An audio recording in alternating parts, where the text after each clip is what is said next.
Hello, everyone. I am Brady Bridges, and I'm the broker and owner of Reside Real Estate here in Fort Worth, Texas. I want to welcome you to another episode of Real Talk with Reside Real Estate. We are a top producing team here in Fort Worth, Texas, and we want this podcast to be a resource for anyone looking to learn more about real estate and the great city of Fort Worth, Texas. Welcome to another episode of Real Talk with Reside Real Estate. I'm Brady Bridges, and today I'm joined by Michael Martinez. He is the owner of Archangel Electric. Michael, thanks for coming in. Oh, yeah. Thank you for having me. So, Michael, I don't know if you listened to any of our podcasts before, but what we've been going through this past season is just trying to bring people in that are a good resource to our home buyers and homeowners so they can learn a little bit more about the things that they need to know about, mostly focusing on newer buyers coming in about, I think it's just a scary process in general. So I think electrician, that's one of the big components we always talk about is the electrical systems to a house. So if you wouldn't mind, just introduce yourself and tell us a little bit about your business and how you got into it. I've started my business back in 2018. I've been doing this for 20 years now. Started doing commercial when I started my business, but as I came to it, I fell in love with the residential side of it just because I'm able to help more people, more often.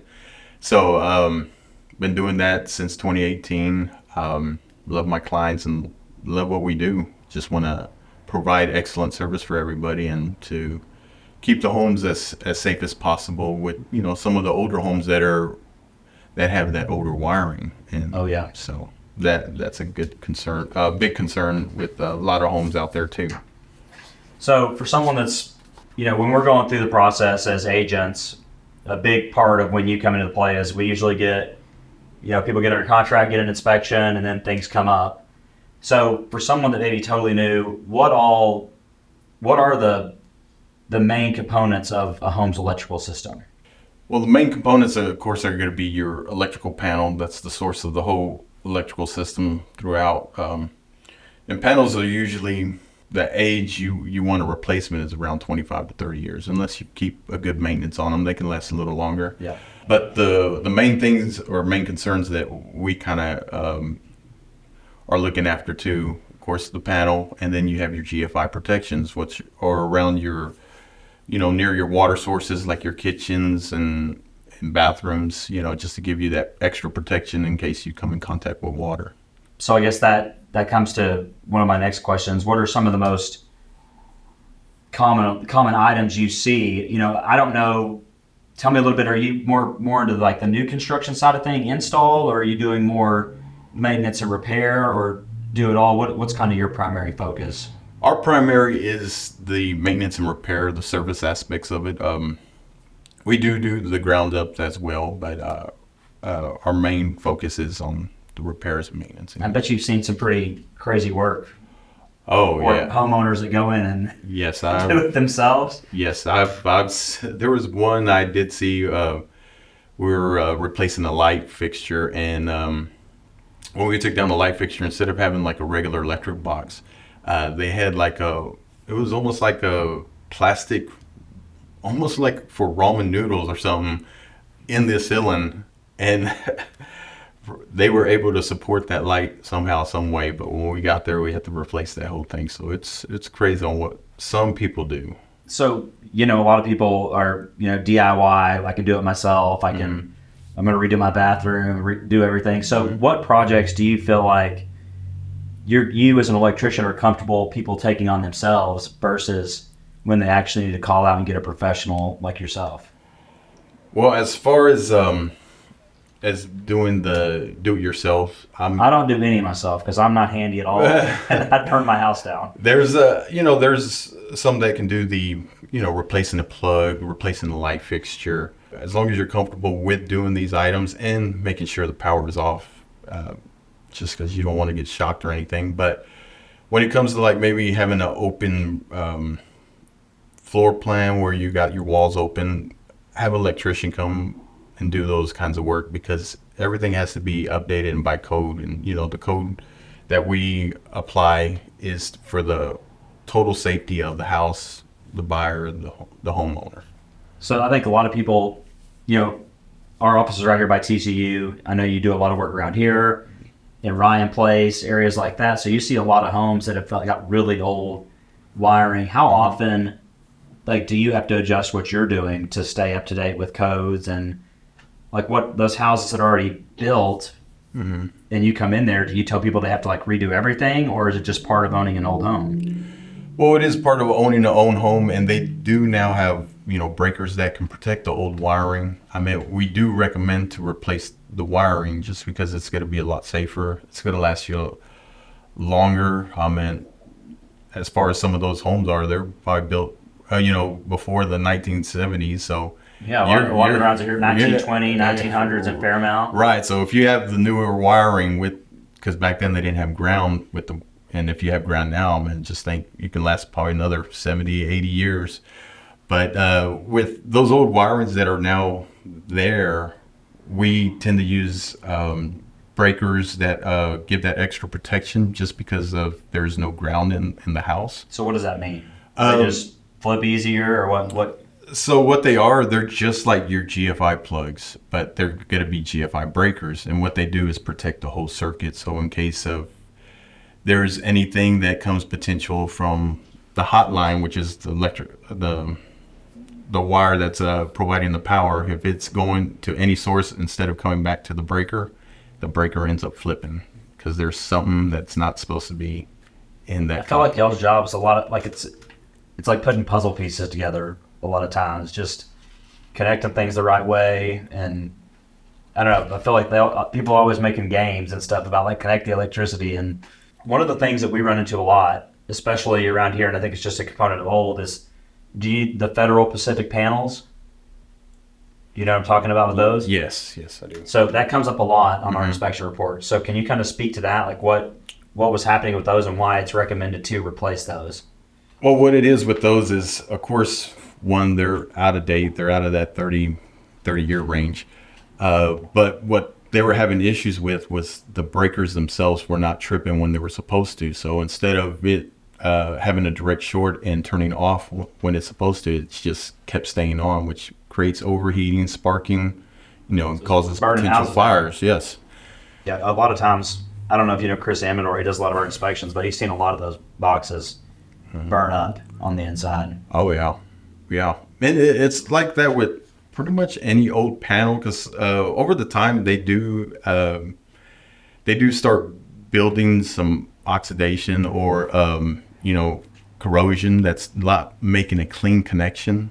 So your breakers will end up when it has that resistance, it starts creating more heat in your panel. It's just like anything, like say your battery. You know how if it builds that stuff, you may not be able to start. Yeah, and it's not the same corrosion, but it does corrode and could be a faulty issue in your house. So you say an electrical panel needs to be replaced every 30 years? Yes, it's recommended to. As long as you can maintenance it, it can last longer. So maintenancing can require just once a year, have an electrician go in there and tighten up the lugs, tighten up everything, because that's what makes the clean power. Anything loose starts creating more heat and starts using actually more electricity just because it's trying to get that demand.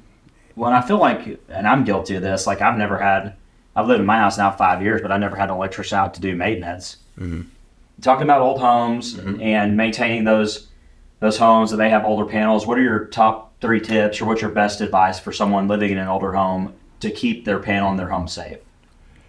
Well, one, of course, if it's an out-of-date panel, replacing the panel. This will ensure that you get the breakers you need so you can protect the older wiring in the house that doesn't have any ground throughout. And also making sure you have your GFI plugs in the wet location areas. That will be your outside, your garages, and above your kitchen counters. So I feel like this is something people get really scared about, like whenever we go through the inspection process, and people think immediately like it's going to cost a fortune. So let's just say and I know, not putting you on the spot, broad quote, like how much does it actually cost to replace a panel? And if you have to do new wiring, like what should someone expect in that range if either they're buying a house or they're about to sell a house and they find they have electrical issues? What does that typically look like? for just a standard house, 2,000 square feet. Yeah. So we do have different price ranges for those. I mean, you could look from anywhere from starting at 4,500 up to 6,000 just replacing the panel. And the reason with that is because anytime we replace the panel, the city does require us to put in sinkable smoke detectors, a whole house surge protection. Oh, really? Yes. So it's all required by the city of Fort Worth for all these to be installed. So that's where the price comes in because, of course, with the fire code, the smoke detectors need to be there and the inspectors want them to be sinkable. So if one goes off, it alerts the others. Okay. And that's pretty basically it. That's the price ranges, like I said, 35 to About 6,300 or so? Yes. So it's expensive, but it's not like, I think a lot of people think you're immediately going to have to spend 20 grand. No. Now you can get into that if it's going to be a rewiring of the whole house, but Then you're tearing out walls and everything else. tearing out walls and replacing wires. So that's when we tell people to cut bait and let's go find another house. Those are the jobs you want, but we're like, no. Yeah.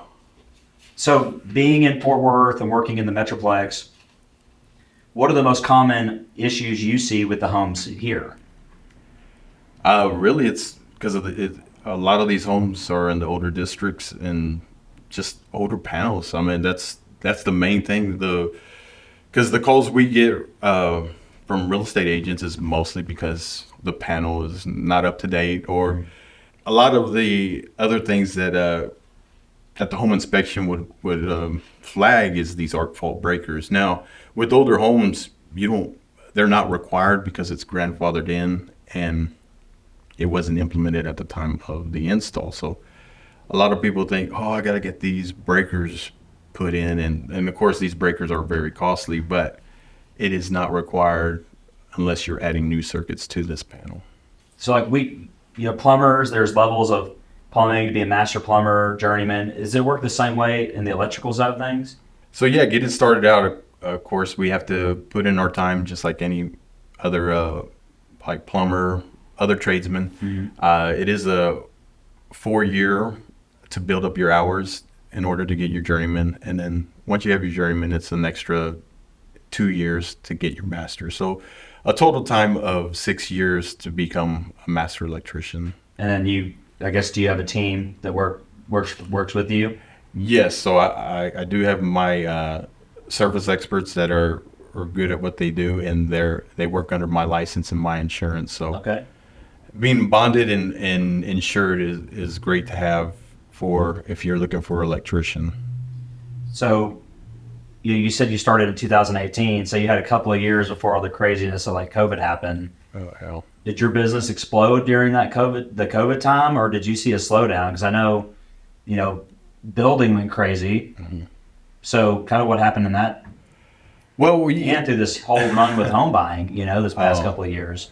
Did you see a major impact on your business related to the real estate industry? At first we did, but it all came with adjustment. We had to require our masks going into people's houses, and we would wear booties and everything else.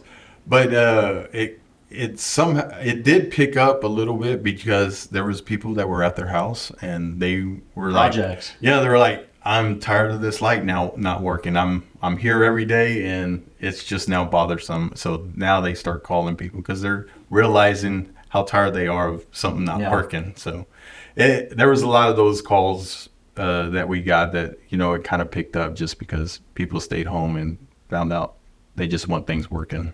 Yeah, it's funny. I had a guy in here that he does, there's Randy Lim with Extreme Exteriors. He does big backyard remodel. He said like their business exploded in those years because everybody was home, just like you said. And they're like, well, I'm not going anywhere, so we need to put a pool in. Or I could see that. Now, when we talked a lot about old homes, when people, and this is something, there's a lot of big tract builders. We work with some of them. Mm-hmm. Do you see a lot of issues on some of these new construction homes of just work that's not done well, or what are the things you need to worry about? If you're buying a new construction home, mm-hmm. do you recommend having another electrician come out to look at the work, or just having an inspection done? Because I know sometimes just from experience, some of those people just blow through 10 houses very quickly and get things done. What are things someone can look out for to protect themselves before they actually get into the home and close to make sure it's all done right? Well, of course, you do want to get those home inspections. They're going to, kind of find the aspects of everything. And then to look out for some of the electrical work, of course, like you said, them, just burning through it. I mean, they got guys that are so quick that when they do the install, it's not proper. I mean, there's been times where we have to go out and, kind of fix their issues because they're having a power loss in the bedroom. And On new construction homes. Because one of the plugs wasn't done right, so it ended up killing power to the other room. So there is some of that. It's hard to determine what's been done right and what's not after everything's been put in, because once the walls are closed, the plugs are in. It's just hard to trace out. But that's what's good about a home inspector, is because he's good at test breakers. He's good at make sure they're flipping and doing things right. And if they're having issues of turning back on, then you may have an issue in the house. And going through that process, like the city has to do inspections too, right? Mm-hmm. Throughout the process. Yes. Do you feel like those inspectors, and not throwing anybody to the bus, like, do they do a pretty good job of making sure everything's done right? They do. They make sure, because we've done some ground up houses, and they're pretty. They're not lenient on what they want you to install. So you got to make sure everything's stapled properly, everything's in the box. It's just when it comes to the time of guys blowing through and getting these plugs and switches in, they're just with their blades cutting real quick. And sometimes they end up nicking the wire without knowing, and that's where some of the issues come in, where they're not working or they're not properly installed, just because of the speed of things. If you're out there, getting a custom home, you're more likely that they had, licensed electricians that took their times to do that, because when it's those custom homes. I just wonder, because you saw so many, like in the past 2 years, those communities, starter home communities where they build houses in 2 months, and just somewhere, some quality is going down somewhere. So I just didn't know if that might be an area to watch out for. And that's kind of why we tell people to do on new construction phase inspections. Mm-hmm. So like once they get plumbing in, before they pour the slab, go look at it, then electrical in. Right. And then after it's framed up.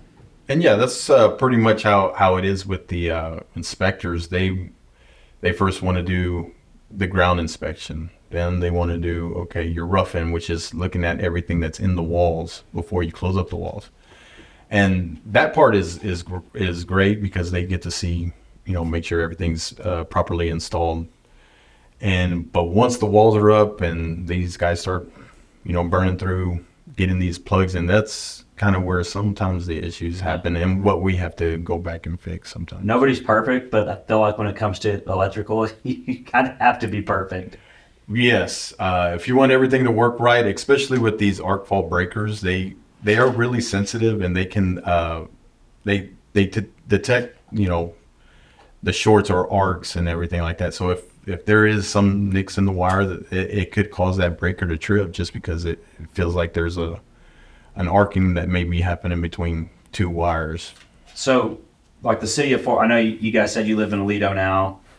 Is the code and the whole process, like what you have to go through, different in Aledo and Fort Worth? I mean, I'm sure it's similar in some ways, but yeah, it is similar, just because of you don't have to have a permit for everything you do out there, right? Like just like panel installs, but if you're going to fix something minor, you don't have to get the city involved. Right. Yeah, like putting in a plug or putting up a light fixture. Yeah, they don't really ask for you to do inspections on that, but all the inspectors are different in city-wise. I mean, they have their own jurisdictions and kind of their own. Are the codes similar though for every? Yeah, they are, because we all have. Right? They dictate the code that they want their stuff to be up to. I don't know them. Right. Like Fort Worth, they can be either different or which way. Either way, just because they can go by the book, but if they want it to be better than the book, they have that right to do that. So that's where some of them might change. But as far as when we go in there and install, we're installing by the latest National Electric Code book. So how do you stay up on that? So That's your job as the master electrician, right? Just to keep up with that and make sure your people know it, isn't it? yeah, so every 3 years the code book does change. So we have to get right now you have the 2023, so the next one would be up in 2026. But as a master electrician or even any electrician that has a license, we do have to renew that license every year. So it's continuing education. Continuing education, 4-hour continuing education, which gives us the update of what's new and what we can move forward with. Does it change quite a bit every 3 years, or is it?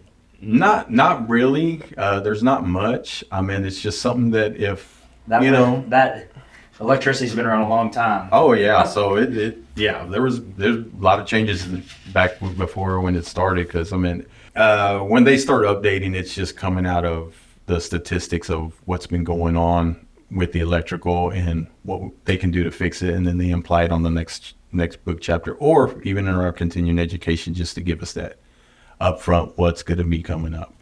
So, kind of going into the end here, what is kind of your last piece of advice that you give anybody that's thinking about buying a home or selling a home that they need to do before they commit or before putting their home on the market? Mm-hmm. What's your kind of last tip there? Well, of course, make sure you get that home inspection. And then for us, for them to really have that panel checked out, because you don't want an older panel. And then really making sure your GFIs are in place, because this is the protection that you're going to need moving into this house, and you want, because,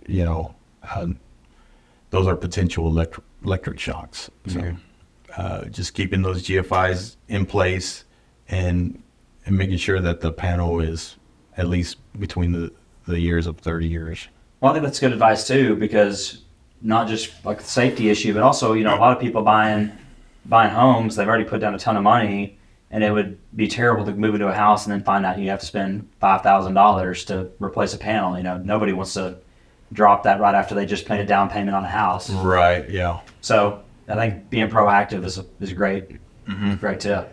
Yeah. So one of the things I ask everybody that comes in is, what do you love about Fort Worth? I know y'all kind of bailed out and don't live in Fort Worth anymore. You're out in Aledo. But what do you love about the city of Fort Worth and just this kind of west side of the Metroplex? Man, I love the community. I've lived here most of my life. I was born here. Love the wide range of barbecue that's out here. Yeah. Man. But yeah, I just love the people and even the clients I have in Fort Worth. I mean, that connection we make and the service we provide and the gratefulness we get from them. It's just awesome. Yeah, I'm from West Texas, out in Odessa, and I moved up here for school, and it feels it's a big city, but it's a lot of small town feel. I mean, It's a small world. Like, we knew each other, but we didn't know we knew each other till you walked back in here today to this. Yeah. No, man, I really appreciate you coming in. So, Michael, if anybody wanted to get a hold of you for more questions or reach out for y'all to come help them out with any services, how can they get a hold of you? They can, on the website we have is archangelectrical.com. We can also be reached Facebook and Instagram. The phone number is 817-380-8887, and you can call or text. We'll be happy to help. Awesome. Well, Michael, thank you again for coming in. This was another episode of Real Talk with Reside Real Estate. If we can be a resource or help in any way, please reach out. All right. Thanks, well, man. Thank you for having me. Thanks, Brady.